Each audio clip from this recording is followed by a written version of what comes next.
Next question आपका है ecological footprints. तो ये कॉन्सेप्ट कभी सुना है आप लोगों ने, इकोलॉजिकल फुटप्रिंट? फुटप्रिंट से क्या मतलब है?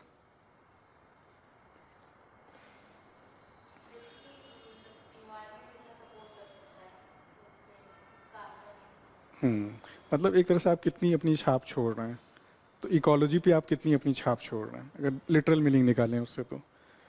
तो इकोलॉजी जो आपकी है वो कितने ह्यूमंस के एक्टिविटीज़ को सपोर्ट कर सकती है, जो एग्जिस्टिंग इकोलॉजी है। ठीक है, तो इसमें ऑप्शंस जो आपके दे रखे हैं, और इकोलॉजी में जैसे मैंने बताया ना, रिसोर्सेज में सबसे मेन रिसोर्स क्या है, वो लैंड ही है। ठीक है, तो इसमें जो बाकी ऑप्शंस हैं आपके, amount of carbon dioxide produce by human activities, तो वो ग्रीन हाउस गैस एमिशंस में आ जाएगा। यूज इन डेली एक्टिविटी, ये भी बहुत स्पेसिफिक हो गया, केवल वाटर से लिमिटेड है। लेवल ऑफ बायोडाइवर्सिटी, ये भी बायोडाइवर्सिटी पे आ जाएगा आपका। हाँ, area of land required to support human activities.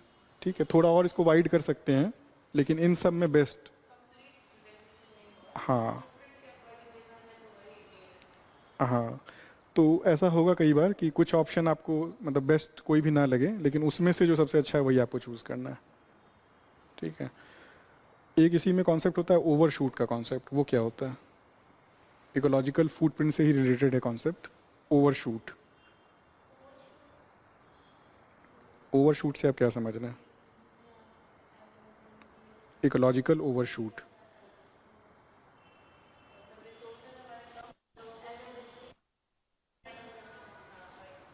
हम्म, तो वही चीज़ है कि मतलब पॉपुलेशन अगर इतना ज़्यादा बढ़ गया है कि अब जो एग्जिस्टिंग इकोलॉजी है वो उसको सपोर्ट नहीं कर सकती है, तो क्या होगा? एक्सप्लॉइटेशन शुरू हो जाएगा। हाँ, तो वो डिग्रेडेशन, हाँ, इकोसिस्टम्स के डिग्रेडेशन में ले जाएगा वो। ठीक है, नेक्स्ट क्वेश्चन आपका है ग्रीन वॉशिंग। थोड़ा इंग्लिश का भी एडवांटेज मिल जाता है। वाइट वॉशिंग अगर आप जानते हैं तो ये गेस कर सकते हैं। वाइट वॉशिंग पता है क्या है? चूना लगाना सही बोल रहा है। तो उसका हिंदी मीनिंग रहेगा तो सीधा ही पता चल जाता है। तो ग्रीन वॉशिंग एक तरह से वही है, process of recycling green waste product. हाँ हाँ, बस क्रेडिट ले रहे हैं लेकिन काम वैसा नहीं कर रहे हैं। तो उसी टाइप की चीज़ हो गई, वाइट वॉशिंग टाइप की चीज़ हो गई आपकी। ठीक है, बाकी भी इजी ही ऑप्शंस हैं, ऐसा कुछ है नहीं उसमें, सिंपल ही क्वेश्चंस। नेक्स्ट है आपका, which organization is responsible for assessing the global climate change impacts and providing scientific reports. ये बेसिक क्वेश्चन है।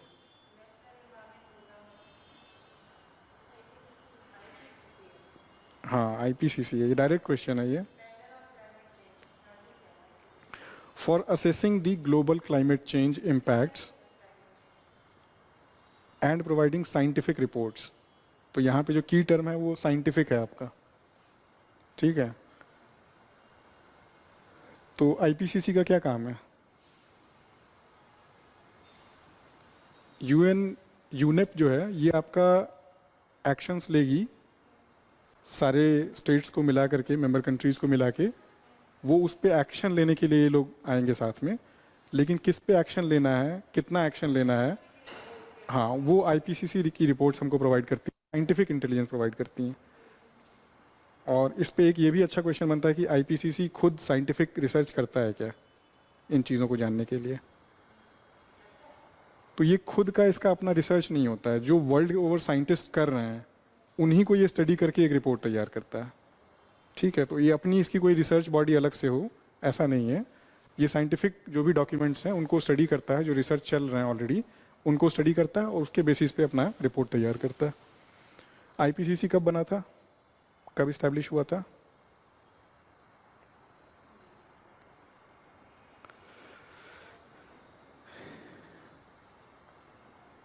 And founded by which organisations? Important है, बहुत इंपॉर्टेंट बॉडीज़ हैं, क्लाइमेट चेंज से रिलेटेड सारी bodies important हैं, और ये सब तो एकदम प्रीमियर बॉडीज़ हैं, national and international. So it was established in 1988। ठीक है,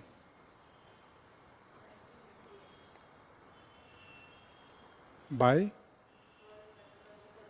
हाँ, UNEP and WMO, world meteorological organisation, 1988 में हुआ है। और सबसे रीसेंट रिपोर्ट इसका क्या है, सबसे रीसेंट फाइंडिंग्स जो पब्लिश की गई हैं, that was in the 6th assessment report.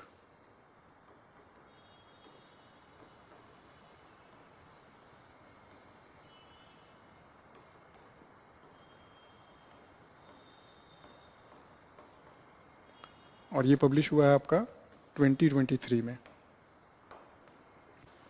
ठीक है।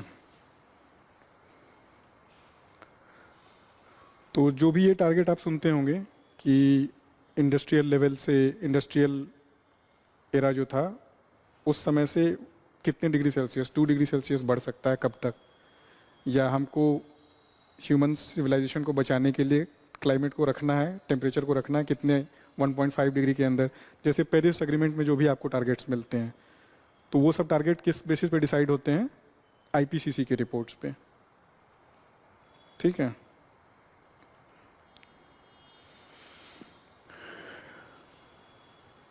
मूविंग टू नेक्स्ट क्वेश्चन, ठीक है, यहीं पे विजिबल है ये, इकोलॉजी का क्वेश्चन है ये, इंपॉर्टेंट है, बेसिक कॉन्सेप्ट्स हैं। Which of the following interactions is characterized by one species being harmed while the others is unaffected? एक स्पीशीज को नुकसान हो रहा है, दूसरे पे कोई उसका असर नहीं है, ना बेनिफिट हो रहा है ना हार्म हो रहा है, न्यूट्रल है। Which relation?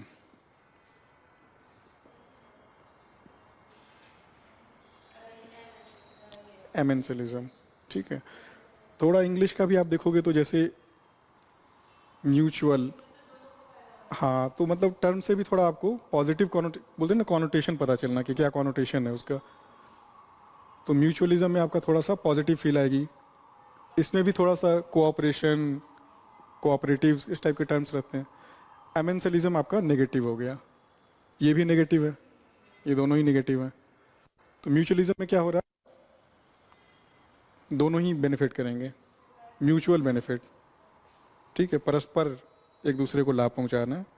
इसका एग्जाम्पल बताइए, कोई एग्जाम्पल सोच सकते हैं, सोच भी सकते हैं आप, हर एक चीज़ रटने की ज़रूरत नहीं है। बीज एंड फ्लावर्स, ठीक है, बीज को क्या मिल रहा है, नेक्टर मिल जाएगा, फ्लावर्स को क्या मिल जाएगा, पॉलिनेशन हो जाएगा, ठीक है। ये आपके इन्वायरमेंट में आएगा ये सब। कमेंसलिज्म में क्या हो जाएगा, अमेंसलिज्म का अपोजिट है वो, एक तरह से नॉर हार्म्ड। इसका एग्जाम्पल,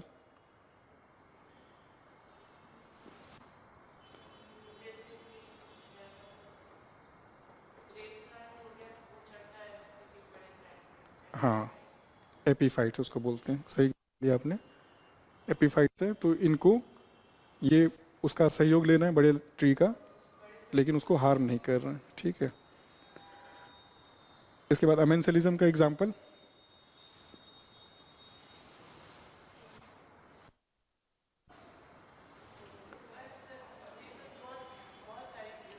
बहुत सारे होंगे, बस एक एग्जाम्पल हम लोग डिस्कस कर ले रहे हैं। अमेंसलिज्म, हाँ हाँ, ये है दो स्पीशीज़, बहुत सारी स्पीशीज़ हैं धरती पे, ठीक है, दो स्पीशीज़ के बीच में कैसे कैसे इंटरेक्शन हो सकते हैं, ठीक है। तो इंटरेक्शन मतलब जैसे म्यूचुअलिज्म में हो गया कि दोनों एक दूसरे को फ़ायदा पहुंचाते हैं, मतलब साथ में आएंगे, ऐसा नहीं है कि अलग अलग हैं, साथ में आएंगे और एक दूसरे को फ़ायदा पहुंचाएंगे, तो म्यूचुअलिज्म हो जाएगा।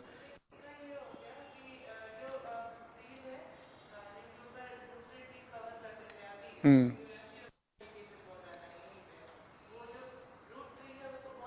हाँ, ठीक है, शेड की बात कर रही हैं आप एक तरह से। तो जैसे ट्री, बड़ा ट्री है कोई, नीचे छोटे प्लांट्स हैं, तो वो शेड क्रिएट करता है।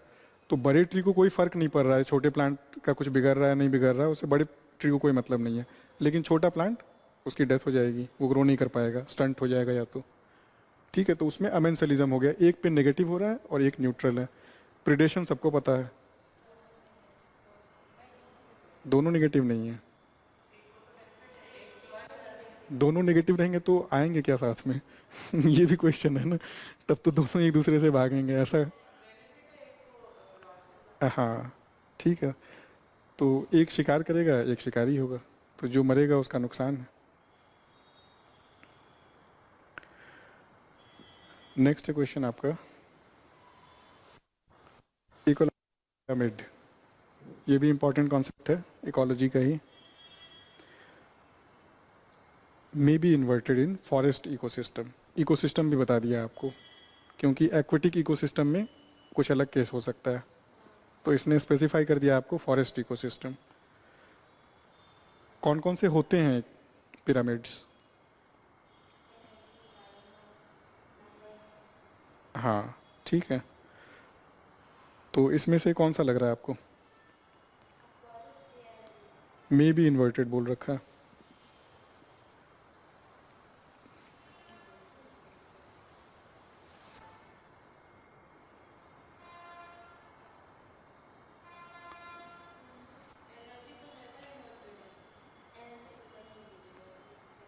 पिरामिड ऑफ एनर्जी, ये कभी भी इन्वर्ट हो सकता है क्या? पिरामिड ऑफ एनर्जी क्या है? हाँ, पिरामिड किसको बोलते हैं? बेसिक बेसिक थोड़ा इन लोगों को भी पता चल जाएगा, इन लोगों का कवर नहीं हुआ। पिरामिड बोल किसको रहे हैं इकोलॉजी में? हाँ, आप लोगों ने पढ़ा है।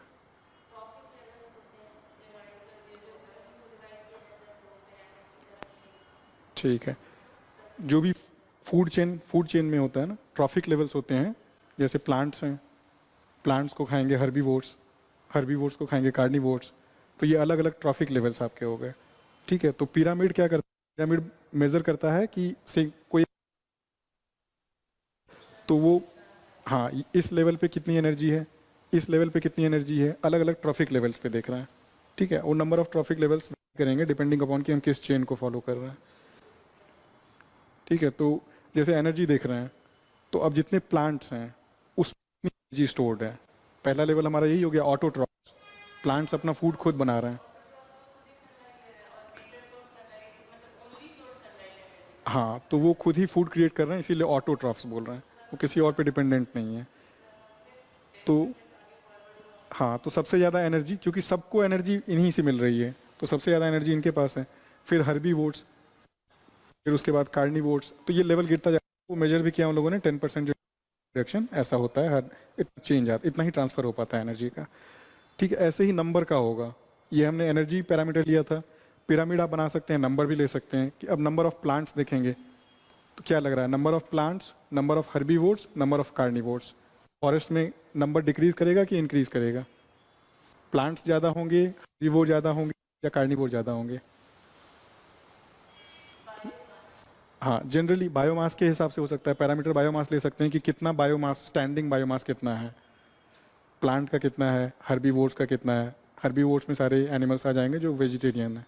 ठीक है, पेड़ पौधों पे डिपेंडेंट है। वेजिटेरियन नहीं बोलना चाहिए, पेड़ पौधों पे डिपेंडेंट है। ठीक है, तो जैसे यहाँ पे आपका नंबर्स आप देखोगे, तो जनरली आपका पिरामिड ऐसा बनेगा। नंबर्स यहाँ पे ज़्यादा होंगे, उससे कम यहाँ होंगे, उससे कम यहाँ होंगे। इन्वर्टेड पिरामिड बोलने का मतलब हुआ कि आपका पिरामिड यूं बन जा रहा है, उल्टा हो जा रहा है। तो ऐसा किसी किसी केस में, बहुत रेयर केसेस में होगा। जैसे एनर्जी में कभी नहीं होगा। एनर्जी, जो टोटल एनर्जी स्टोर्ड है, वो हमेशा ट्रॉफिक लेवल के साथ डिक्रीज करेगी, क्योंकि वो ट्रॉफिक लेवल डिपेंडेंट है अपने पीछे वाले पे। तो एनर्जी कभी उतना हो ही नहीं सकता उससे ज़्यादा। ठीक है, तो ये क्वेश्चन ये पूछ रहा है कि फॉरेस्ट इकोसिस्टम में, अब एक्वेटिक इकोसिस्टम में आप चले जाओगे तो वहाँ केस अलग हो सकता है। डेजर्ट इकोसिस्टम में आप चले जाओगे तो केस अलग हो सकता है। तो यहाँ पे कौन सा ले रहे हैं? Forest ecosystem. वहाँ बोल रहे हैं कि मे बी इन्वर्टेड। कौन सा? इन्वर्टेड भी हो सकता है। तो पहला एनर्जी बोल दिया, ये नहीं होगा। बायोमास, बायोमास भी एनर्जी टाइप की ही चीज़ है एक तरह से। ठीक है, लेकिन एक्वेटिक केस में उल्टा हो सकता है वहाँ पे। तो इसीलिए फॉरेस्ट वाले में बोल रहे हैं। तो फॉरेस्ट वाले में ये भी नहीं होगा, क्योंकि प्लांट्स का हमेशा बायोमास ज़्यादा होगा। पिरामिड ऑफ नंबर्स, ठीक है, ये आंसर हो जाएगा आपका, क्योंकि नंबर्स उल्टा हो सकता है। किस केस में होगा? ट्री, एक बड़ा ट्री हम लोग लेते हैं, तो क्या होगा? इस ट्री पे बहुत सारे इंसेक्ट्स हो सकते हैं, बर्ड्स हो सकते हैं, तो उनका नंबर ज़्यादा होगा। ट्री एक है, केवल इतना ही इकोसिस्टम ले रहा है, ट्री एक ही है लेकिन उस पर डिपेंडेंट ज़्यादा हो सकते हैं हर्बीवोर्स, तो इसीलिए वहाँ पे नंबर जो है उल्टा हो गया। तो ट्री यहाँ पे एक आ जाएगा, यहाँ पे नंबर ज़्यादा हो जाएगा, तो ये इन्वर्टेड हो गया एक तरह से। ठीक है, तो पिरामिड ऑफ नंबर से इसका आंसर हो जाएगा। Next.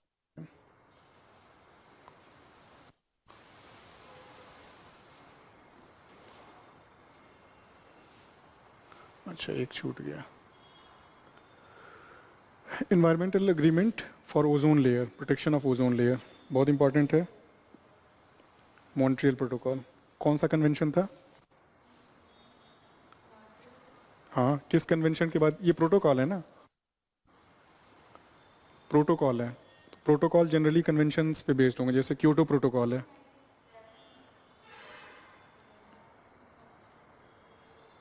मोन्ट हाँ 87 का है, हाँ 1987 का है। 97 क्योटो प्रोटोकॉल है। क्योटो प्रोटोकॉल किससे रिलेटेड है? बायोडाइवर्सिटी,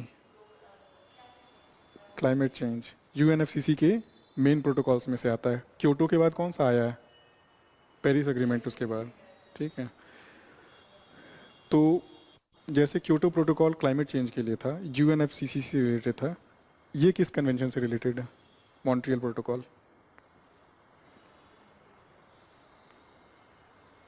वियना कन्वेंशन सुना है? ठीक है, उससे रिलेटेड है आपका मॉन्ट्रियल प्रोटोकॉल। क्या किए थे मॉन्ट्रियल प्रोटोकॉल में? ये मोस्ट सक्सेसफुल कन्वेंशंस प्रोटोकॉल माना जाता है इसको, क्योंकि ऑलमोस्ट 100% जो इसका टारगेट था इसने अचीव कर लिया। हाँ हाँ हाँ, तो ये ओडीएसएस के लिए था। ठीक है, ओडीएसएस में भी स्पेसिफिकली सीएफसीज, ठीक है, ओजोन डिप्लीटिंग सब्सटेंसेस, उनके लिए था। और उसमें क्लोरोफ्लोरोकार्बन्स ये पर्पस में यूज होते थे। रेफ्रिजरेशन, रेफ्रिजरेशन का जो भी हो, एयर कंडीशनिंग, फ्रीज वगैरह, जो भी कोल्ड स्टोरेज, जो भी चीज़ें हैं वहाँ पे ये यूज़ होते थे। और they are ODS. Are they GHGs concepts हैं? Are they GHGs also? GHGs किसको बोल रहे हैं? Greenhouse gases. तो इनका ग्रीन हाउस पोटेंशियल है। ग्रीन हाउस हम लोग बोल रहे हैं जो ग्लोबल वार्मिंग करते हैं, जो अर्थ का टेम्परेचर बढ़ाते हैं। ओजोन डिप्लीटिंग सब्सटेंसेज हो गए जो ओजोन लेयर है हमारा एटमॉस्फेयर में, हाँ उसमें होल जो हो रहा था उसके लिए रिस्पॉन्सिबल हैं ये केमिकल्स। तो कुछ केमिकल्स होंगे वो ग्रीन हाउस भी होंगे, ग्रीन हाउस पोटेंशियल भी होगा उनमें, और ओजोन डिप्लीटिंग कैरेक्टर भी होगा। और कुछ केमिकल्स होंगे जो सिर्फ ओडीएस होंगे, ये नहीं होंगे। और बहुत सारे ऐसे हैं जो जीएचजीज हैं, ओडीएस नहीं है। CO2 इटसेल्फ वो ग्रीन हाउस गैस है लेकिन ओडीएस नहीं है वो। तो सीएफसीज क्या है? हाँ, ये जीएचजीज हैं कि नहीं ग्रीन हाउस? हाँ ठीक है, ये भी हैं। तो इस प्रोटोकॉल में क्या किए थे? इसको रिप्लेस करना था। किससे रिप्लेस करना था? किस केमिकल से रिप्लेस करना था? भाई रेफ्रिजरेशन तो चाहिए, कूलिंग तो चाहिए, बिना कूलिंग के कोई नहीं, कैसे मानेंगे? नाइट्रोजन से।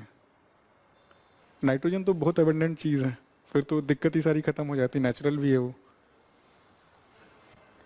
HFCs, ठीक है, हाइड्रोफ्लोरोकार्बन्स।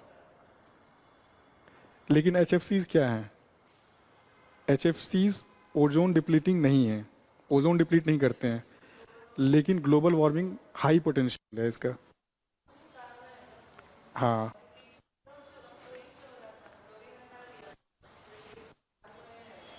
ठीक है, तो इसके लिए अब क्या आया?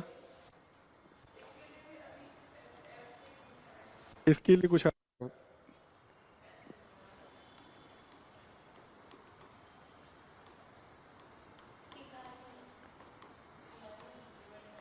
ठीक है, चीज को अब रिप्लेस करना है, क्योंकि ये ओजोन लेयर के लिए तो खतरनाक नहीं है लेकिन ग्लोबल वार्मिंग के लिए खतरनाक है। तो अब उसको भी रिप्लेस कर रहे हैं। ठीक है, इसका टारगेट है, इसका लंबा टारगेट है अभी, क्योंकि उतना मैच होना चाहिए, उतने साइंटिफिक टेक्नोलॉजिकल डेवलपमेंट्स भी होने चाहिए रिप्लेस करने के लिए। तो 1947 और अलग अलग टारगेट्स हैं अलग अलग कंट्रीज़ के लिए। ठीक है, उसको देख लेना है। तो ये सारे इसके अंदर ही आ गए, वियना के अंदर ही आ गया मॉन्ट्रियल प्रोटोकॉल, और इसी के अंदर आ गया किगाली एग्रीमेंट। ठीक है, बाकी भी है, क्योटो देख ही लिया हम लोगों ने, क्लाइमेट चेंज के लिए था। पेरिस एग्रीमेंट भी सेम है। बैसल कन्वेंशन किसके लिए है? Trans boundary movement of hazardous waste. ठीक है, नेक्स्ट क्वेश्चन है आपका,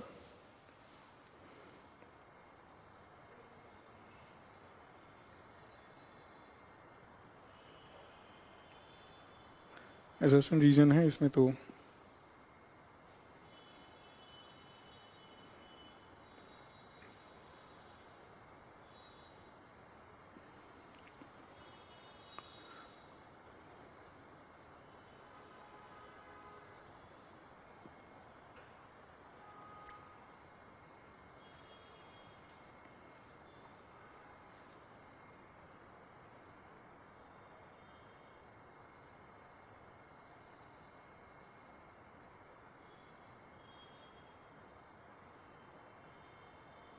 ठीक है। क्या लग रहा है,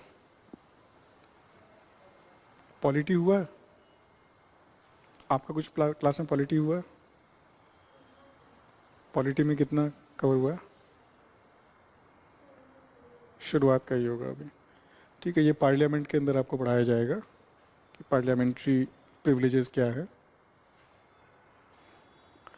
इसका क्या आंसर हो जाएगा?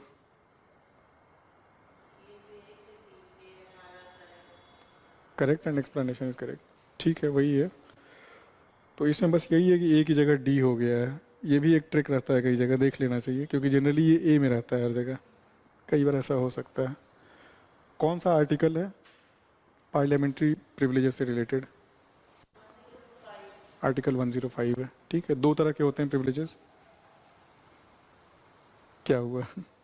Same time.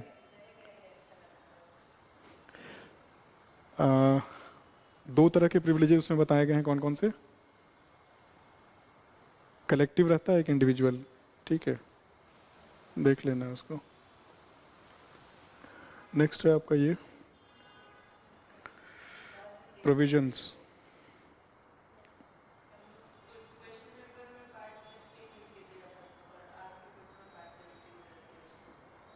बाद में मॉडिफाई कर दिया गया है वो, मिस्टेक हो गया होगा।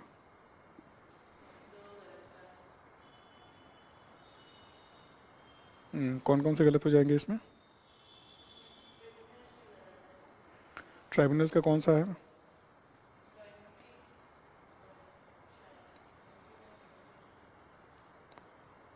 ट्राइब्यूनल्स का 14A है। ठीक है, 15th कौन सा है? 15 तो फेमस है, इलेक्शन कमीशन, पार्ट 15। ठीक है, देख लेना है, इसमें इस पे क्वेश्चंस आते हैं, इसीलिए इंपॉर्टेंट है, फैक्चुअल चीज़ है। हाँ, फैक्चुअल चीज़ है ये तो। Next question, again factual question.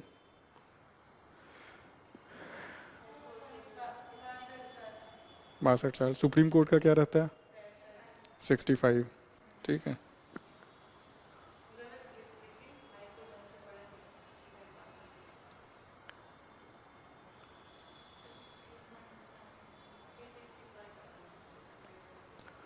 Voting as, ये अमेंडमेंट कब हुआ था? 61st अमेंडमेंट एक्ट है। कब हुआ था ये?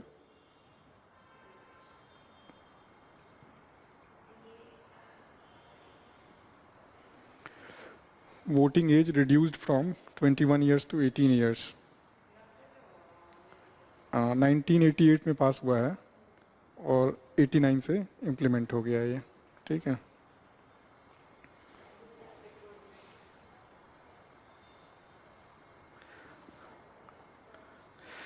अगेन आर्टिकल मैच करने का सारे फैक्चुअल क्वेश्चंस हैं ये।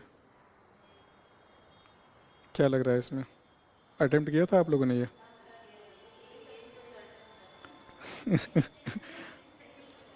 नहीं, तो ये होना ही चाहिए, ये सही नहीं होगा तो आप पहले ही बाहर हैं फिर तो। ये तो बेसिक वाला है।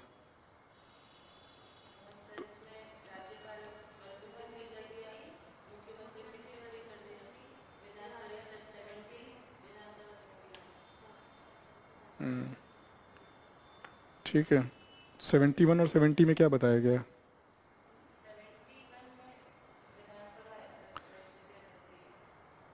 असेंबली है।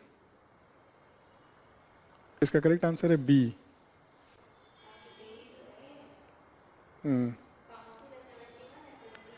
तो डी का 2 हो जाएगा ना, 71 हो गया आपका काउंसिल। ठीक है, तो 70 और 71 इसमें काउंसिल के बारे में और असेंबली के बारे में क्या बताया गया?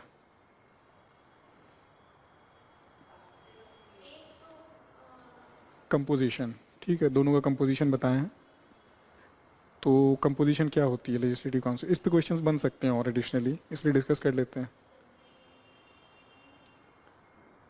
तो असेंबली की कंपोजिशन क्या होनी चाहिए, क्या बताया है उसमें, कितनी सीट्स होनी चाहिए उसमें? पॉपुलेशन के हिसाब से होंगी, कुछ मिनिमम मैक्सिमम?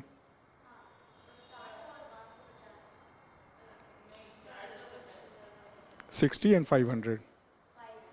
ठीक है, मिनिमम 60। ठीक है, हम्म, ये असेंबली पता है ना, असेंबली काउंसिल, ये स्टेट लेवल पे लेजिस्लेटिव बॉडीज़ हैं। ठीक है, अब आर्टिकल्स में क्या सब्जेक्ट मैटर है वो हम लोग थोड़ा सा डिस्कस कर लिए, बाकी तो उस आर्टिकल में ये मेन उसका सब्जेक्ट मैटर वो मैच करवा रहा है। ठीक है, तो जैसे लेजिस्लेटिव असेंबली का कंपोजिशन क्या होना चाहिए, मतलब उसमें कितनी सीट्स हो सकती हैं, तो उसमें लिखा हुआ है 60 मिनिमम होनी चाहिए, चाहे कितना भी कम पॉपुलेशन हो, मिनिमम 60 सीट हो वहाँ पे, और मैक्सिमम 500 ही होगा चाहे कितना ज़्यादा पॉपुलेशन हो। यूपी है तो बहुत ज़्यादा पॉपुलेशन मान लो कभी हो जाता है फ्यूचर में, तो 500 के ऊपर नहीं जाएगा, ये कॉन्स्टिट्यूशन में मैंडेटेड है। काउंसिल के बारे में क्या मेंशन है 171 आर्टिकल में, सिमिलरली 1/3 होगा। और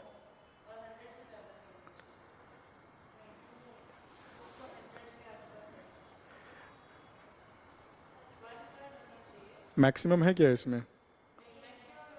हाँ, 1/3 से ज़्यादा नहीं होना चाहिए, लेकिन 1/3 अगर बहुत कम हो गया तो, 1/3 अगर बहुत कम नंबर हो गया तो मिनिमम का क्राइटेरिया है इसमें, मिनिमम 40 है। ठीक है, 40 से ज़्यादा होना चाहिए और मैक्सिमम 1/3। हाँ, कुछ एक्सेप्शंस भी होंगे। ठीक है, उस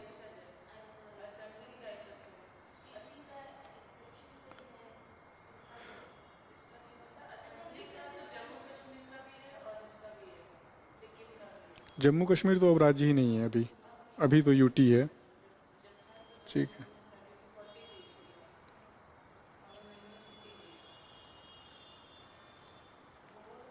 ठीक है, तो नेक्स्ट पे चलते हैं।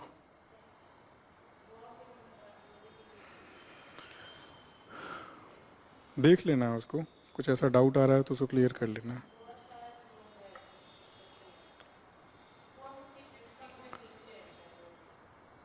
ठीक है, उसको कंफर्म कर लेना है, अच्छी चीज़ है, उसको डाउट आना। नेक्स्ट क्वेश्चन पे चला जाए।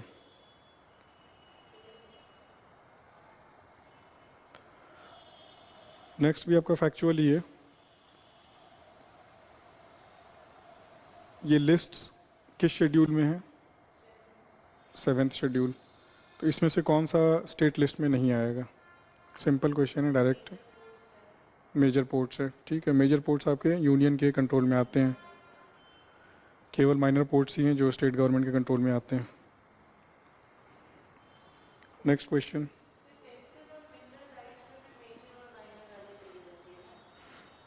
हाँ, उसमें भी है, माइनर मिनरल्स का कंट्रोल स्टेट गवर्नमेंट के पास है। हम्म,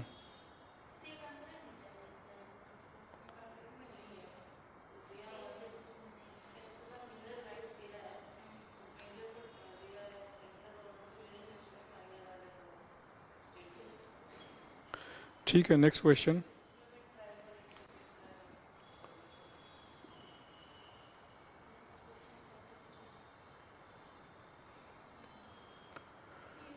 हम लोग का पेस थोड़ा स्लो है, अभी हम लोग 33rd क्वेश्चन पे ही पहुँचे हैं, ये चीज़ है। अब फैक्चुअल डायरेक्ट वाले हैं तो इसको देखते चलते हैं बस, और क्या। इसमें कौन सा हो जाएगा 33 का? आर्टिकल 60। आर्टिकल 60 किस चीज़ से रिलेटेड है? ये ओथ और affirmation of the president by the president. Impeachment किस आर्टिकल से रिलेटेड है? हाँ 61 है, ठीक है, 61 प्रेसिडेंशियल इम्पीचमेंट, ठीक है। नेक्स्ट क्वेश्चन आपका,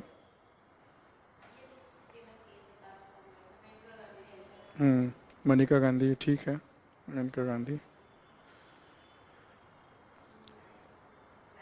ठीक है। और सारे केसेस जो हैं ये किस आर्टिकल से रिलेटेड हैं, किस आर्टिकल के इंटरप्रिटेशन से रिलेटेड है? आर्टिकल 21, ठीक है, उससे रिलेटेड ही उसका स्कोप एक्सपैंड कर रहे हैं, ठीक है। और सिंपल क्वेश्चन है, इससे ज़्यादा सिंपल और डायरेक्ट नहीं हो सकता क्वेश्चन है।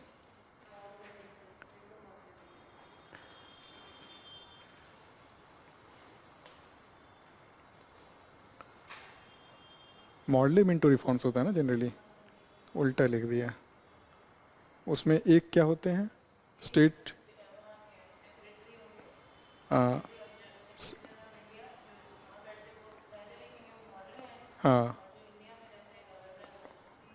वाइस रॉय, ठीक है।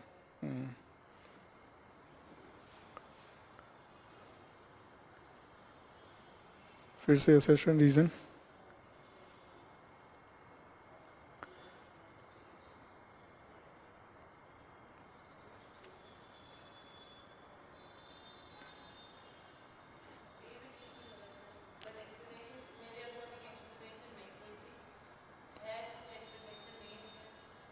हाँ ठीक है, उसको थोड़ा स्ट्रांग बनाया जा सकता है, क्वेश्चन थोड़ा और एडिक्वेट किया जा सकता है, वो मैं एग्री कर रहा हूँ कि एक्सप्लेनेशन नहीं, एक तो फैक्ट स्टेट कर दिए हैं बस, ठीक है। बस ये है कि इसमें दोनों ही चूंकि इनकरेक्ट नहीं हो सकते हैं, कोई भी इनकरेक्ट नहीं है तो ऑप्शन नहीं बचता है, उस टाइप का केस हो जाता है ये, ठीक है।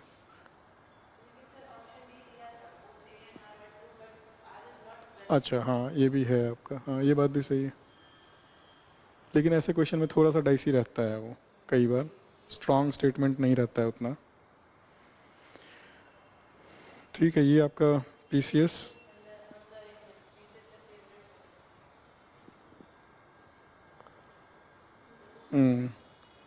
ये लास्ट ईयर का क्वेश्चन है आपका।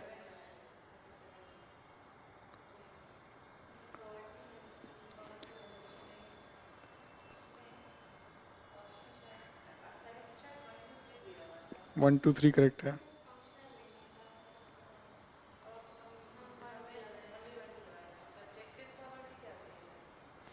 सब्जेक्टिव पॉवर्टी वही है, सब्जेक्टिव इंटरप्रिटेशन।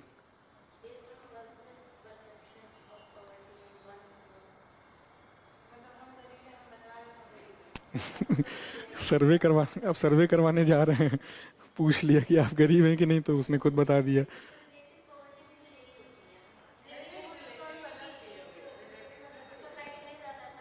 रिलेटिव हुआ कि, हाँ रिलेटिव ऑब्जेक्टिव हो सकता है कि उसमें, हाँ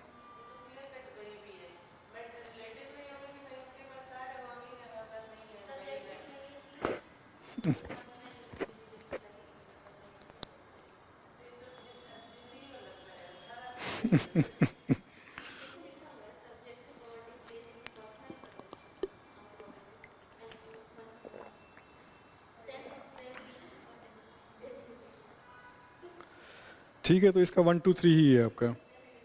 फंक्शनल पॉवर्टी ऐसा पॉपुलर टर्म नहीं है, ऐसा बोला जा रहा है, तो इसमें हम लोग प्रोसीड करेंगे आगे, कुछ ऐसा सब्सटेंटिव नहीं है इसमें ज़्यादा।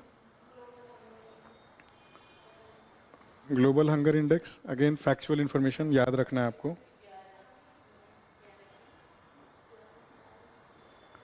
वन जीरो फाइव है ना इसका, बी।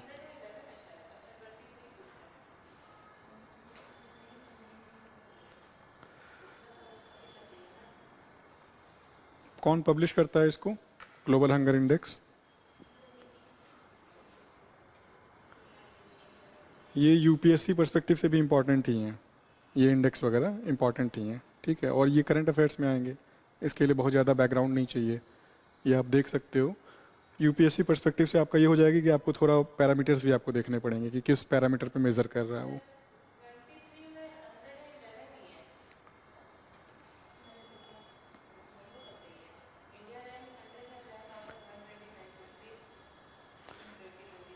फैक्चुअल चीज़ है, इसको आप कंफर्म कर लीजिएगा देख के। सॉल्यूशन है 105, तो फैक्चुअल डेटा है तो उसको लेके चल रहे हैं। बाकी पब्लिश कौन करता है ये बतलाइए, ये इंपॉर्टेंट डेटा है। ग्लोबल हंगर इंडेक्स कौन पब्लिश करता है, कौन सा ऑर्गेनाइजेशन पब्लिश करता है, ये भी इंपॉर्टेंट है। जर्मन बॉडी है इसलिए थोड़ा नाम अजीब सा है, ठीक है।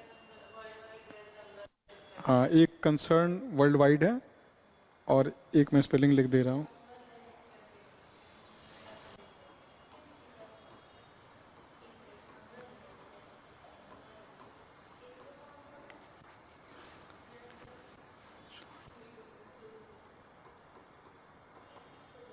ठीक है, ये प्लस कंसर्न वर्ल्ड वाइड।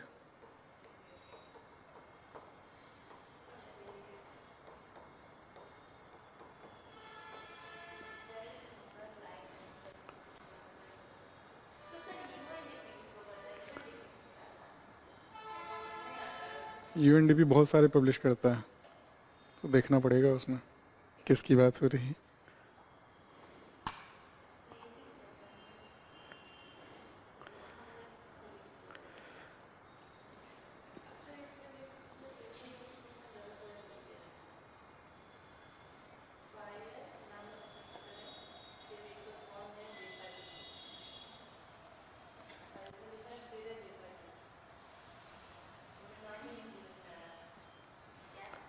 अच्छा, हिंदी में फायर कर दिया है उसको। अच्छा, तो ये फिर ट्रांसलिट्रेशन हो गया ये। फैक्चुअल क्वेश्चन है, क्या आंसर है पता ही होगा आपको? नहीं पता? बुद्धदेव भट्टाचार्य हैं और रिसेंटली इनकी डेथ भी हुई है, इसलिए इम्पोर्टेंट है ये। बुद्धदेव भट्टाचार्य जी, नहीं, ज्योति बसु की डेथ हुई है। ज्योति बसु की डेथ हुई थी ना, जो former CM of West Bengal थे, ज्योति बसु, उनकी डेथ हुई थी। ठीक है, और अभी एक और कम्युनिस्ट लीडर थे, उनकी भी डेथ हुई है, सीताराम येचुरी। ठीक है, रिसेंट में।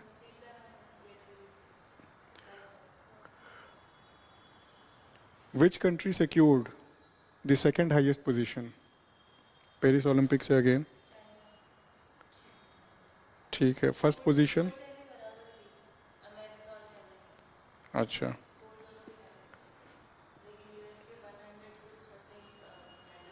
टोटल 126, 91, काफ़ी पास। थर्ड पोजीशन किसकी थी?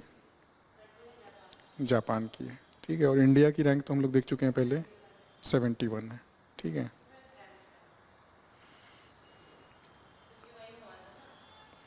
ठीक है, फिर आपका एडिशनली तैयार। ये आपका हो जाएगा नेक्स्ट क्वेश्चन।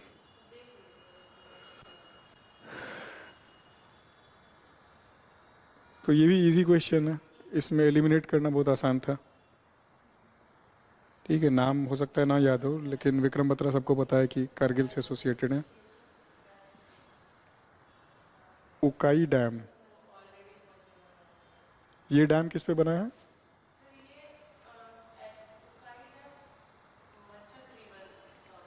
मचक रिवर है, ठीक है, और ये ट्राइब्यूटरी है तापी की। ठीक है, तो इतना इन्फॉर्मेशन सफिशिएंट है। Which state in India became the first to map all accident prone sites as black spots? ठीक है, फैक्चुअल करंट अफेयर्स।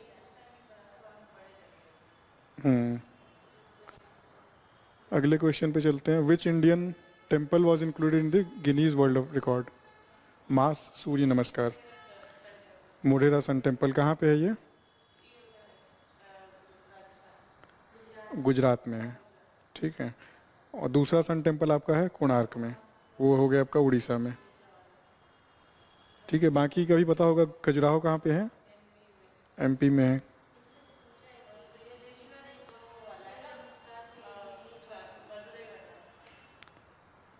तंजावुर में, तंजावुर तमिलनाडु। ठीक है, और बृहदीश्वर टेम्पल आपका यूनेस्को वर्ल्ड हेरिटेज साइट भी है।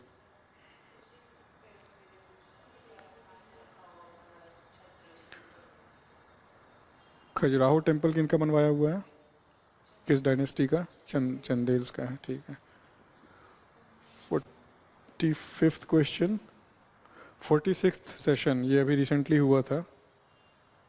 46th सेशन ऑफ यूनेस्को कहाँ पे हुआ था ये?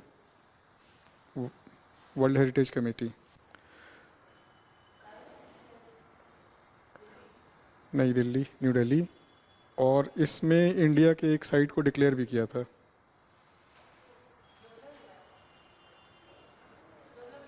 ये न्यूज़ में था बहुत ज़्यादा अभी कुछ समय पहले ही, आसाम में।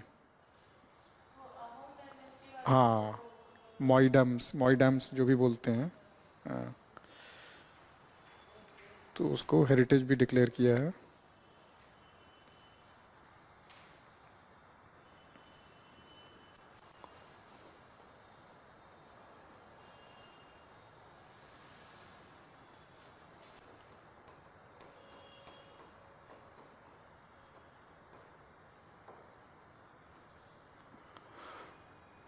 ठीक है, इसके बाद नेक्स्ट क्वेश्चन आपका सागर परिक्रमा। फैक्चुअल क्वेश्चंस हैं, करंट अफेयर्स से।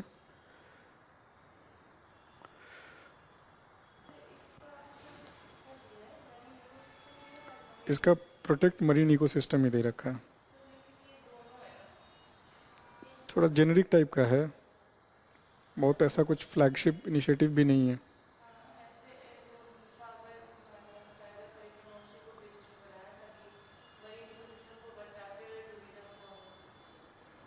हम्म, हाँ, थोड़ा बेटर फ्रेमिंग किया जा सकता था।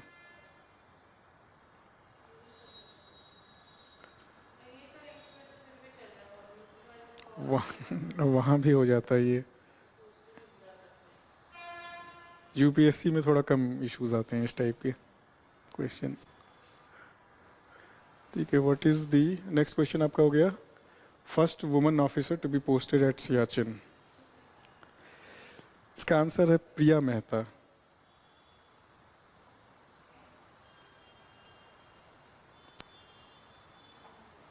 सोल्यूशन में भी आप देखोगे तो नाम मेंशन किया है, लेकिन सुप्रीता को फर्स्ट नहीं लिखा है।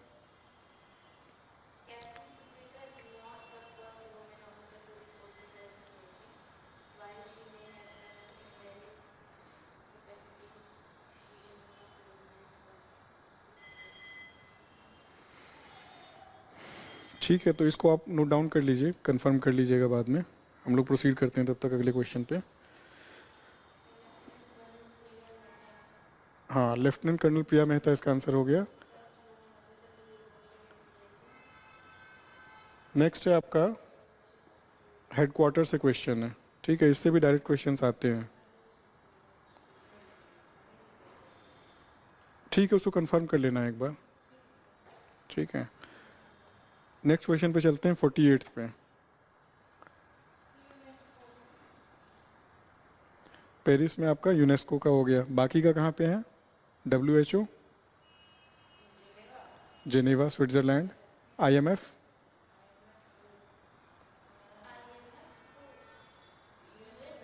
हाँ वाशिंगटन DC US, और WTO का, हाँ जेनेवा में ही है। ठीक है, जेनेवा स्विट्जरलैंड।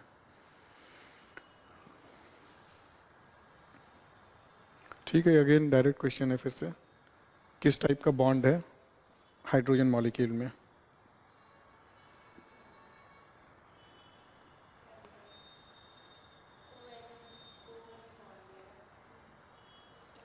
ठीक है, कोवेलेंट बॉन्ड है।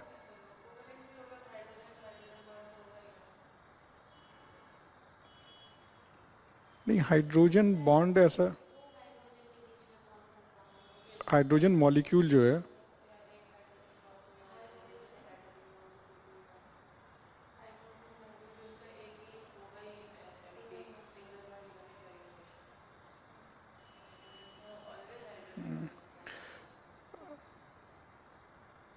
मतलब जनरली जो बॉन्ड्स का कॉन्सेप्ट है, तो जो जो बॉन्ड्स का जनरली कोवेलेंट और आयनिक, ठीक है, ये दो टाइप का ही है। तो हाँ, ठीक है, और ये अपना उसमें थोड़ा चले जा रहे हैं कि कुछ स्पेशल केस है, बहुत एक्सट्रीम केसेस हैं वो, तो एक्सट्रीम केसेस वाला जनरली वैसे भी मैटर नहीं करता। ठीक है, मेटेलिक बॉन्ड और हाइड्रोजन बॉन्ड जो है वो एक्सट्रीम केसेस में फॉर्म हो रहे हैं, जब बहुत ज़्यादा इलेक्ट्रोनेगेटिव एटम के साथ हाइड्रोजन है तब वो हाइड्रोजन बॉन्ड फॉर्म हो रहा है। तो इसलिए एक्सट्रीम केसेस वाला यहाँ पे नहीं लगेगा, यहाँ पे कोवेलेंट बॉन्ड ही हो जाएगा। नेक्स्ट क्वेश्चन है आपका, highest atomic number. Direct questions हैं, यूरेनियम का हो जाएगा। ठीक है, और पीरियोडिक टेबल देखने से थोड़ा बहुत इसका आइडिया लग सकता है आपको, अगर पास पास वाले थोड़े दे देगा तब दिक्कत होगी।